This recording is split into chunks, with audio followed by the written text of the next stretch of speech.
The prevailing sound in the dining room of Aurum wasn't the clinking of silver, but the reverent murmur of 200 people. It was the night we celebrated our greatest prize, our third Michelin star, a feat that placed us in the pantheon of the world's culinary gods. I, Clara, watched everything from the crack in the kitchen door, my sanctuary. The scent of saffron and white truffles was my perfume, the heat of the ovens my embrace. In the center of the room, my husband, Marcus, raised a crystal glass. He was the sun around which our small universe revolved.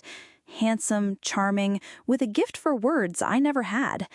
"This third star," he began, his voice ringing with a calculated humility, "is not mine. It's the result of an evolution, of a vision that dares to look to the future, a vision made possible only by the energy and innovative talent of a new generation that is reinventing the soul of Aurum. A toast to our brilliant sous-chef, Laura." The young woman standing near the main table blushed under the applause. Her eyes met Marcus's for a moment, and in that split second, I saw it all.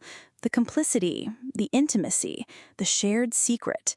The food critics, the investors, our most loyal patrons, all applauded the woman who, just 6 months ago, was still learning to make a decent hollandaise sauce under my tutelage.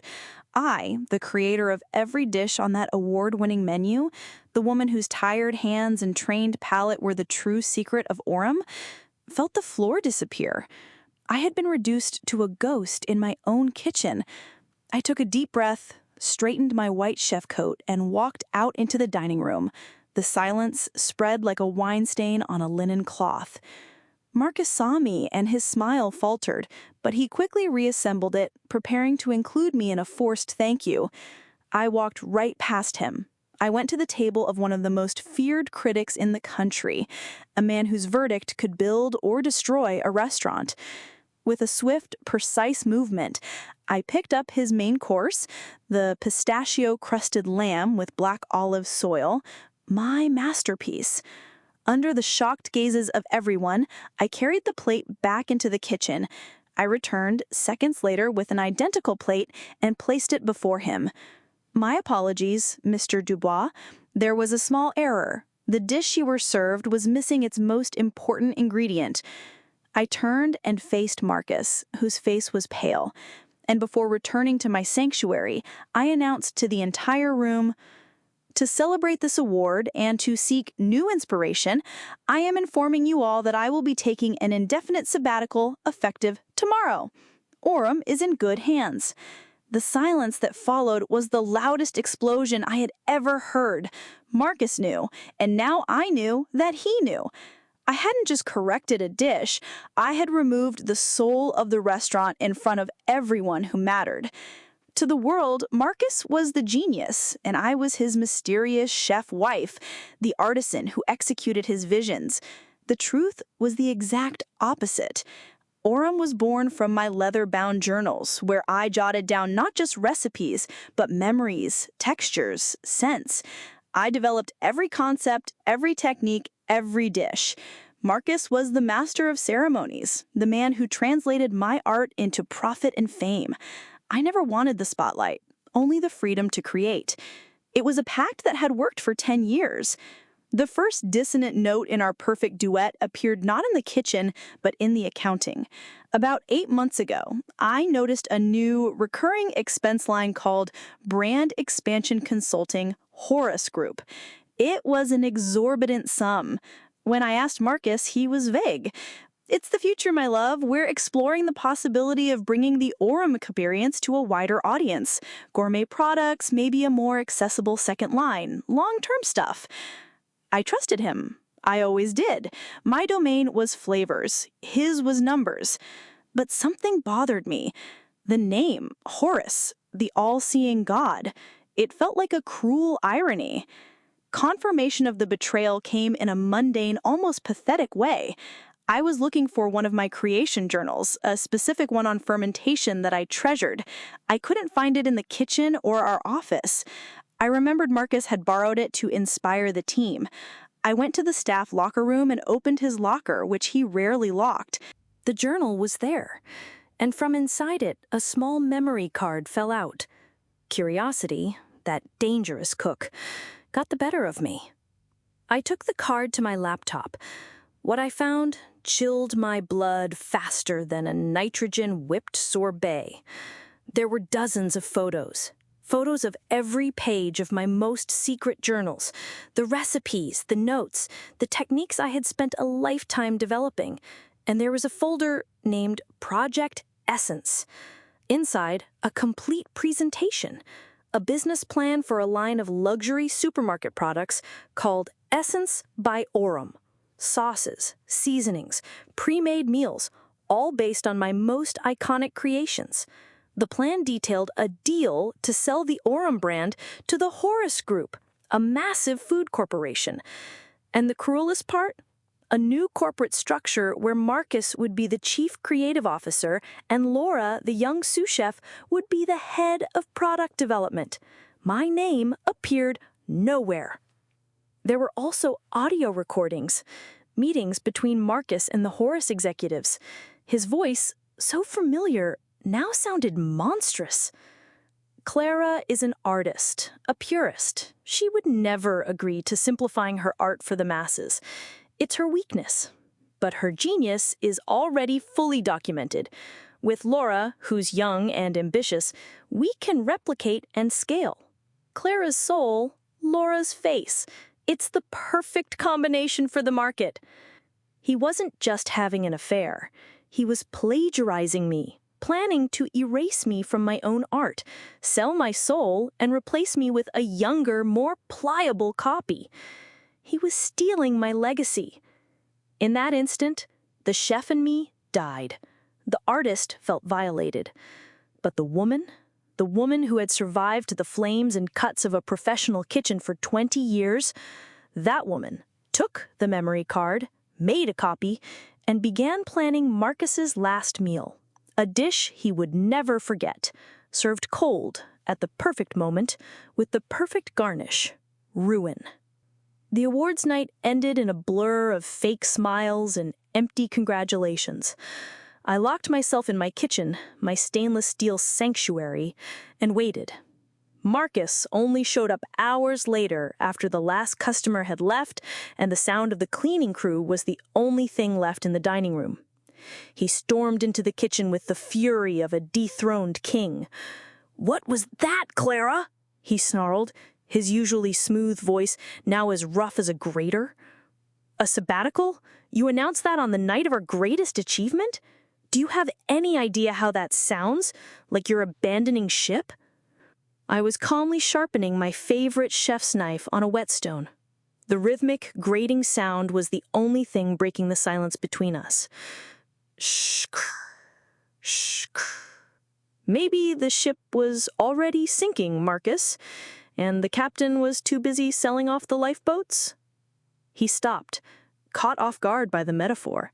He expected tears, accusations, not a sharp, cutting calm. "What are you talking about? We're on top of the world. 3 stars. I gave you all of this." "You?" I put down the knife and turned to face him, my hands dusty with sharpening stone grit. "You didn't give me anything, Marcus. You packaged and sold what I created. You're a salesman. A great one, I'll admit, but a salesman." His face twisted into a mask of indignation. "I built this brand. I put Aurum on the map while you were hiding in here playing with your pans." "Playing?" I laughed, a dry, joyless sound. I walked to the counter where one of my creation journals was open. The journal I had lost. "This isn't a game, Marcus. This is my life." I took the small memory card I had found and placed it on the open page. Project Essence. A poetic name for theft, don't you think? The color drained from his face. He looked from the memory card to me, comprehension and panic warring in his eyes. He opened his mouth to speak, to deny, but no lie came out. He knew that I knew. "Clara, listen," he began, switching tactics to pleading. "It's not what it looks like. It's a business plan, an exploration. I was going to tell you everything. We were going to be partners, 50-50. 50% of what, Marcus? Of my soul? The soul you said could be replicated by a younger copy? I picked up my phone and pressed play. His voice, clear and arrogant, filled the silent kitchen. Her genius is already fully documented. Clara's soul, Laura's face. It's the perfect combination for the market. He recoiled, as if he'd been physically struck. You recorded my meetings? You photographed my most intimate secrets. I'd say we're even, I said, putting my phone away. Now listen to me very carefully. You will go ahead with your sale to the Horus Group.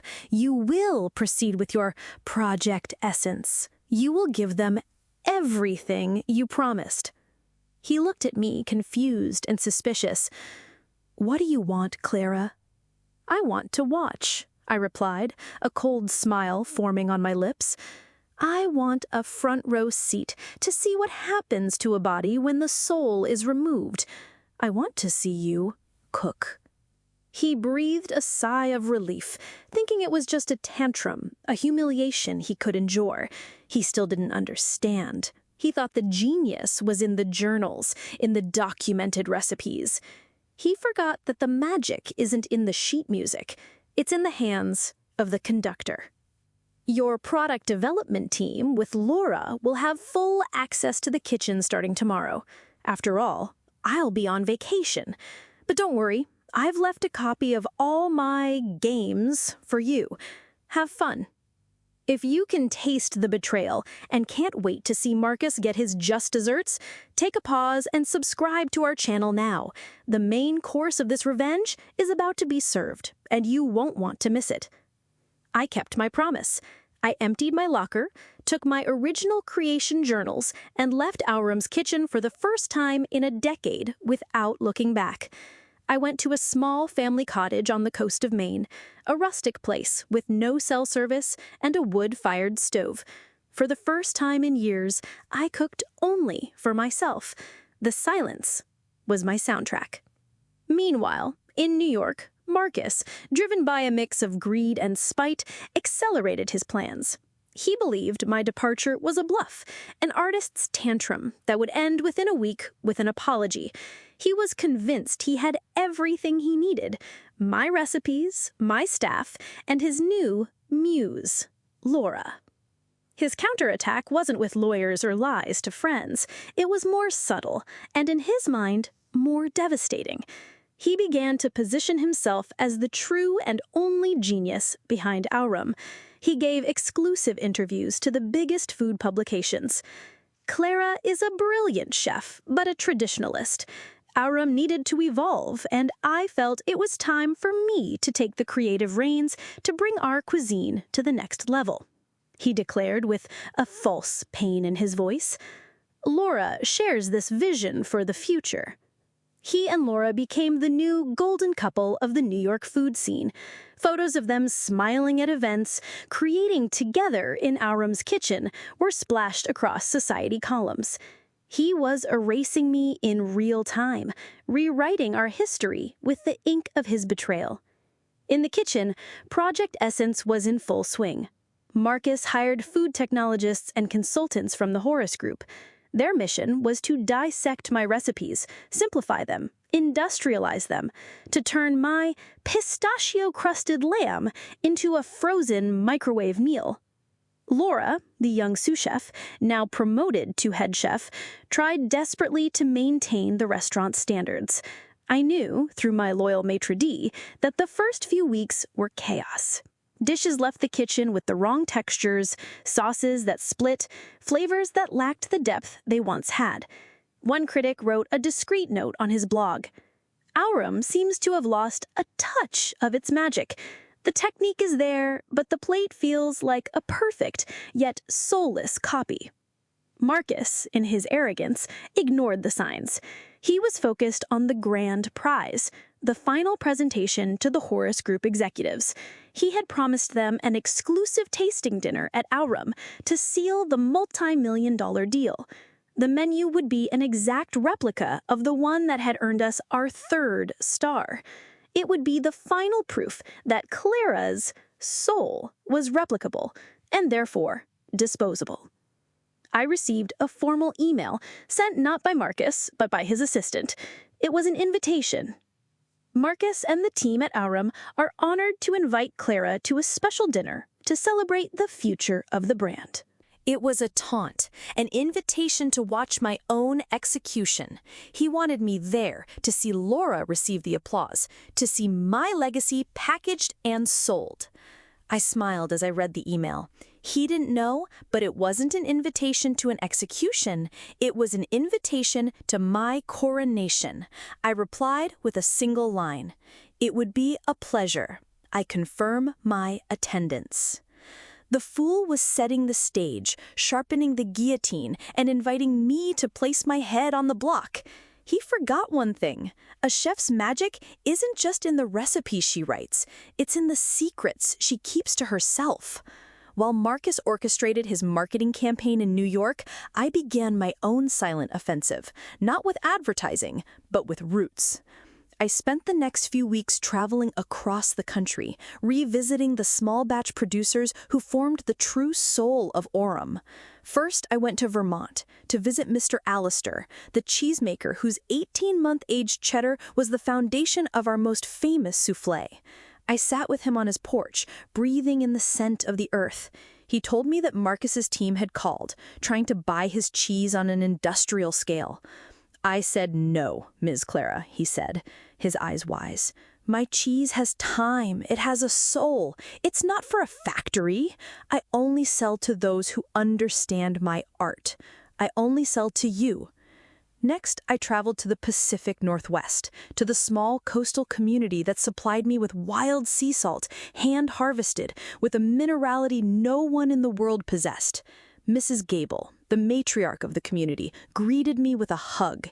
She had also received an offer from the Horace Group for more money than they had ever seen. They wanted to buy our entire production for 5 years, she said. But they didn't know the secret, what you taught us, that the best salt only comes from tides that are respected. They wanted quantity. We only sell quality, and our quality has a pact with you. Every stop was a reaffirmation. The beekeeper in upstate New York with his rare linden honey, the fisherman in Maine who supplied me with sustainably line-caught halibut, the organic farmer in Pennsylvania who grew the jewel-like baby vegetables, they were all my fortress, a chain of loyalty built not on contracts, but on mutual respect. Marcus, in his corporate arrogance, thought everything could be bought. He didn't understand that the true essence of Aurum wasn't in my journals, but in the trust of these people. The final piece of my strategy, however, wasn't an ingredient, but a person, my mentor. Antoine Dubois, the same food critic whose plate I had switched on awards night. He was a legend, a man feared and respected, capable of making or breaking an empire with a single review. I arranged to meet him in Paris, where he lived. We sat at a small bistro he loved. I told him everything. The plagiarism, the theft of my art, Marcus's attempt to erase me. He listened in silence, his sharp blue eyes fixed on me. When he finished, he let out a small sigh. "I always knew, Clara, the soul of Aurum was always yours. Marcus was merely the frame. He forgot the first rule of gastronomy. You can replicate a recipe, but you can never replicate the hand of the chef, the main du chef." "I need your help, Antoine," I said. "You do not need my help," he replied, a rare smile forming on his lips. "You need a witness, and I, my dear, will be the best witness money cannot buy. I've been invited to the tasting dinner. I will be there, and I will be very, very hungry for the truth." He then handed me a small, dark glass vial. Inside was a fine, grayish powder. "This is salt, smoked with a rare type of Corsican wood. I mentioned it in a review of one of your dishes 5 years ago. Do you remember?" I remembered. I had spent 6 months trying to identify that flavor. He said, This is my secret, a touch that only I and the chefs I truly respect know. Marcus has no idea what this is. Use it wisely. In that moment, I knew I had everything I needed. Marcus had an army of executives and food technologists. I had a fortress of artisans, keepers of secrets, and the most feared palate in the world on my side. The battle was about to begin, and it would be fought plate by plate. Clara is about to serve her most important dish, and it's not on the menu. If you're eager to see Marcus's downfall, make sure you're subscribed. Dinner is almost ready, and you won't want to miss the main course, revenge. The dining room at Aurum was transformed. The lighting was colder, more corporate. In place of fresh flowers, minimalist arrangements bearing the Horus Group logo.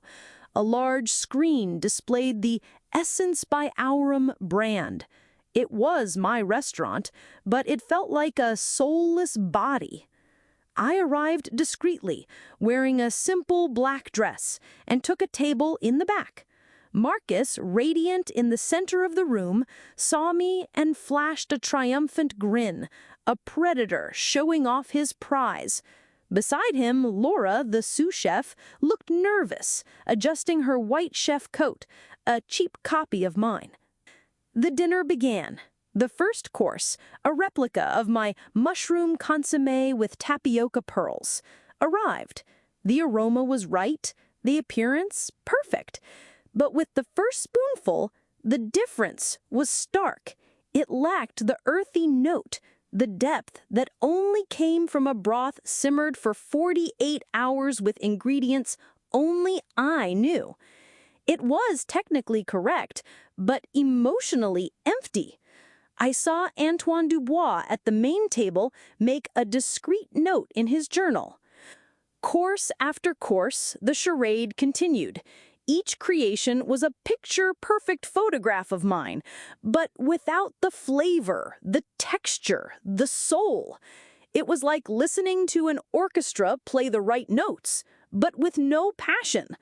I saw the Horus Group executives whispering among themselves, their expressions shifting from impressed to confused.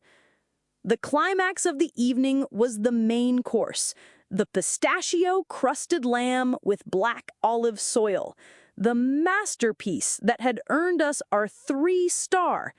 This was the final test. The dish was served with a rehearsed choreography. Marcus took to a small stage to present his creation.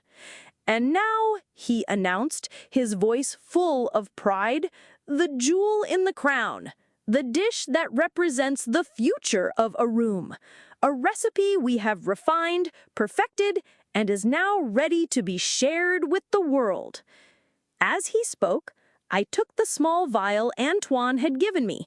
Discreetly, I sprinkled a tiny amount of the gray powder over my lamb. When Marcus finished his speech, everyone began to eat. I watched the main table. I saw Antoine Dubois take his first bite. He chewed slowly, closed his eyes for a moment, and then set his silverware down on the plate with an audible clatter. He didn't have to say a word. His face was a verdict. One of the Horus Group executives, a man named Mr. Callis, who was sitting next to him, asked, "Is there a problem, Monsieur Dubois?" "The problem, Mr. Callis," he said, his voice cutting through the silence that was beginning to form, "is that this dish is a fraud." Marcus, on stage, went pale. "What do you mean, Antoine? It's the original recipe." "No, it is not," Antoine said, standing up. "The recipe may be the same, but the execution is amateurish. The crust lacks the proper crispness. The olive soil is coarse. But most importantly," he paused and looked directly at me, "it's missing the final touch, the real secret." He walked over to my table. "Clara, my dear, Your dish. May I?" Under everyone's shocked gaze, I offered my plate to him. Antoine took a small piece with his fork, brought it to his mouth, and his eyes closed in ecstasy. "Ah, there it is," he said, turning to the audience of executives. "There is the missing soul, the touch of the main du chef." He turned to Marcus. "Tell me, Marcus, what is the secret ingredient? What did Clara add to her plate that yours is missing?" He stammered, speechless. He looked at Laura, who was nearly in tears. They had no idea. "I will tell you the secret," Antoine continued, his voice echoing through the room. "It is a rare sea salt, smoked with Corsican wood, a detail that isn't in any notebook, a secret shared only among true artists." He turned back to the executives. "Gentlemen, what you have tasted tonight is not the future of a brand.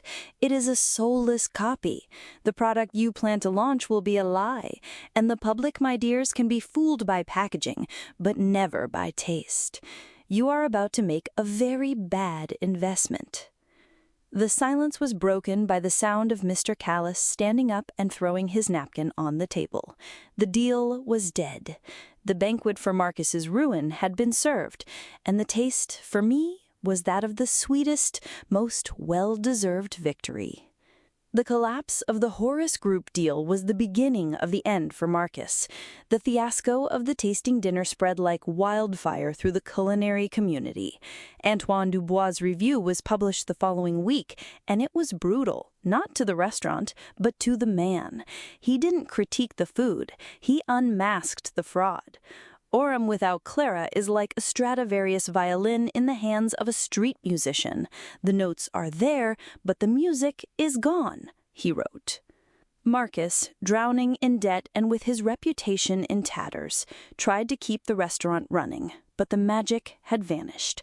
The loyal patrons disappeared. The reservations plummeted. Laura, the young sous-chef, quit 2 weeks later, unable to bear the pressure and the shame. Our divorce was swift and silent. Without the multi-million-dollar deal, he had nothing to bargain with. He signed the papers, ceding his share of the restaurant and the brand in exchange for my agreement not to publicize the evidence of his fraudulent scheme. He didn't just want to avoid financial ruin, he wanted to avoid prison. A year later, I was back in Aurum's kitchen, but it was a different place. I had renovated it, opening the kitchen up to the dining room, breaking the barrier between creation and tasting. The restaurant now had only 10 tables and operated with a single tasting menu that changed nightly, according to the ingredients I received from my producers and my own state of mind. The name was the same, but the soul was new. It was free. The waiting list was months long. I no longer had 3 stars. I had transcended the need for them. I no longer cooked for critics or awards. I cooked for people who truly loved food. And for the first time, I would step out of the kitchen at the end of each night, go from table to table, talk to my guests, share my stories. I had found my voice. As for Marcus, I heard he moved to the south, trying to start over with a small, generic bistro. I heard he was trying to cook himself, a poetic punishment for a man who never understood the difference between a recipe and the art of cooking. One evening, Mr. Alistar, the cheesemaker from Vermont, came to dine at the new Aurum. He sat at the counter overlooking my kitchen and watched me work all night. At the end, when the kitchen was quiet, he just smiled. "Now this is it, Ms. Clara. Now the food tastes like you. It tastes like freedom." He was right. The woman who once hid behind the kitchen doors, afraid of the spotlight, and defined by her husband's talent, had discovered something new. She discovered that her greatest creation wasn't a dish, but herself. The revenge, in the end, wasn't just about destroying Marcus's empire. It was about building my own, on my own terms. A smaller empire, perhaps, but infinitely more flavorful. An empire whose secret ingredient was, finally, my own happiness. Clara's journey shows that true art cannot be copied. If stories of talent and justice like this inspire you, your first action is to leave a like so YouTube knows you enjoy our content. If you're not yet part of our community, subscribe to the Revenge of Victoria channel for more immersive narratives like this and hit the notification bell so you don't miss a thing. And finally, a special request. We want to know how far our stories travel. Comment below and tell us which city and country you're watching from. We love reading every single comment. Take care and see you in the next video.